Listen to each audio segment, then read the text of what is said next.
ایک دفعہ کا ذکر ہے کہ دو صوفی بزرگ ایک ساتھ کہیں جا رہے تھے۔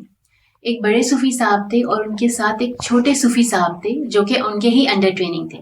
اب وہ دونوں بازاروں اور گلیوں میں سے گھومتے ہوئے چلتے چلتے جنگل میں داخل ہو گئے۔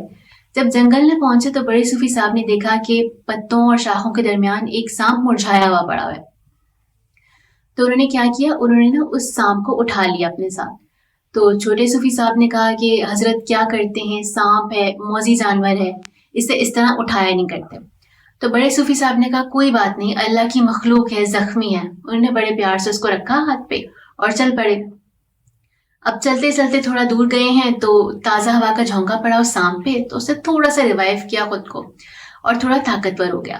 جب تھوڑا سا طاقتور ہوا نا تو بڑے صوفی صاحب کے ہاتھ پہ ڈس لیا۔ تو فوراً سے جو ہے نا انہوں نے کیا کیا، بڑے پیار سے اسے ایک درخت کے پاس رکھ دیا۔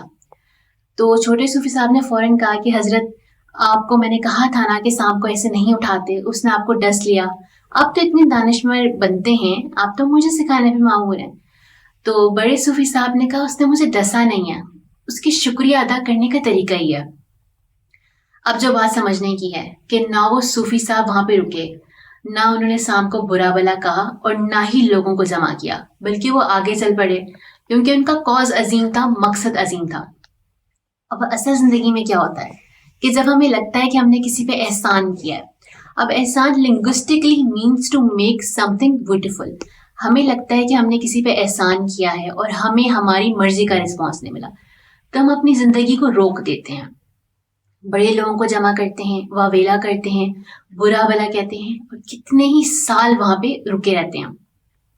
پچھلے دنوں I was talking to a friend of mine. We belong to the same field and we connect at so many levels. اس نے بڑی خوبصورت بات کی۔ اس نے کہا ڈاکٹر سونا، زندگی میں اپنے حصے کا اچھا کام کرنے کے بعد خود کو ایموشنلی ڈٹیچ کر لینا چاہیے۔ تو یہ ایک ایٹیٹیوڈ ہے، یہ ایک بیہیویئر ہے جو مجھے لگتا ہے کہ ہمیں لانگ رن میں اڈاپٹ کرنا پڑے گا، ورنہ it will start taking a toll on our mental health as well. اللہ تعالیٰ ہم سب کو آسانیاں عطا فرمائے اور آسانیاں تقسیم کرنے کا شرف عطا فرمائے۔ السلام علیکم۔